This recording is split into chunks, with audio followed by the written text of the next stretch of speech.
প্রকৃতি, নির্মল প্রকৃতির মধ্যে খালাতো ভাইয়ের সাথে মোটরসাইকেলে যাচ্ছি। উদ্দেশ্য আমাদের যমুনার পার।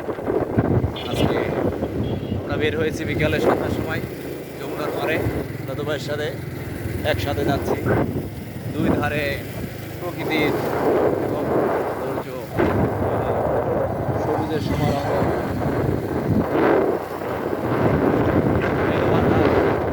এই জন্য হাজার কোটি টাকা দিয়ে এই বাতাস, নির্মল বাতাস, ঢাকা শহরে এক বিষাক্ত নগরী ধুলাবালি, জীবন যেখানে দুর্বিষহ, সেখানে আমরা জীবন যুদ্ধে, জীবনের তাগিদে, নিজেদের তাগিদে আমরা উপরে থাকি। এই প্রকৃতির সবুজ শ্যামল আমার গ্রাম বাংলা, মাঠঘাট, এর বীজ ধরা মন চায় হারিয়ে যায়।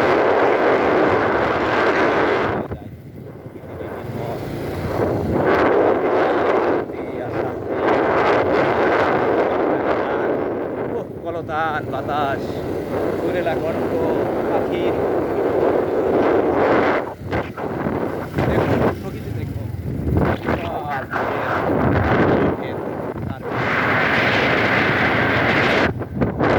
এগুলো বলে শেষ করা যাবে না।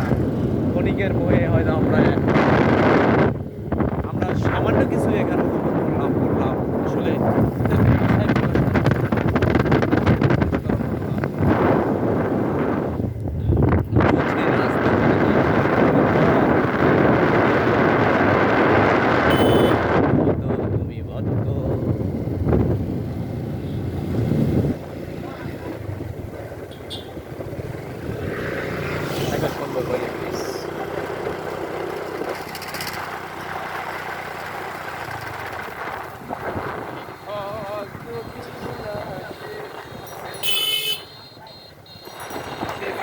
না যে সাগরে বাড়তেছে না, বুঝছা না যে সাপ বুঝছে এই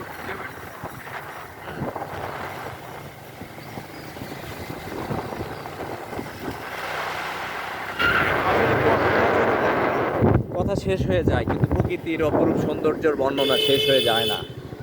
ঠিক এমনই আমরা একটা রাস্তা দিয়ে আজকে ভ্রমণে বের হয়েছি। আমাদের গন্তব্য আজকে আমাদের গন্তব্য যমুনার পার, পাঁচটাকড়ি যমুনার পর। এই তো আজান দিয়ে দিচ্ছে, মাগরিবের আজান। আমরা একটু পরে পৌঁছে যাব। আমরা পাঁচটাকড়ি বাজারে ইনশাআল্লাহ আমরা সালাদ আদায় করবো, মাগরিবের সালাদ। এরপরে আমরা যমুনার পাড়ে গিয়ে কিছু দুজন আমাদের ছেলেবেলার স্মৃতিচারণ করবো। এরপরে আমরা ইনশাআল্লাহ এশার নামাজ পড়ে তারপর আমরা আমাদের গন্তব্য, আমাদের বিপুলবাড়িয়া বাজারে আমরা চলে আসবো। আসলে সত্যি কথা বলতে কি, অন্য গ্রাম থেকে আমাদের বিপুলবাড়িয়া বাজারে সবাই আসে ঘুরতে, আড্ডা দিতে, আনন্দ করতে।